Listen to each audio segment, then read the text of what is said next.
What's like jumping into this podcast? I went through a lot of this training. We talked about this podcast in the early days, but it was never something we really had decided on doing or something we were really going to do together or anything like that. But it's like as I pursued getting into coaching, this healing journey, wanting to spread this information, I started bringing up the podcast more. And eventually you hit me up and it's like, hey, you want to do this?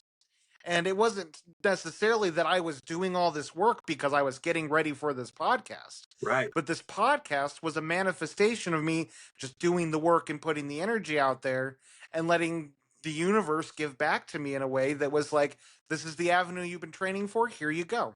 Yes, Preparation, opportunity. absolutely. And all of that, as we've talked about before, maybe not on the podcast, but certainly offline.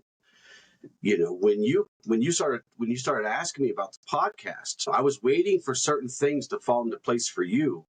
And then the timing was right. The time was right when it was right. And then I said, let's do it.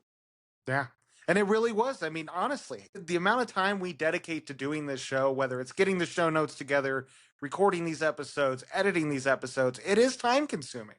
Mhm. But if it wasn't for the fact of everything I went through and getting to a place, like you said, waiting for certain things to fall into place, I don't know if I could have made that kind of commitment 6 months ago, a year ago, next to now, where there's consistency, which is what we're doing. It's the patience we're talking about needing.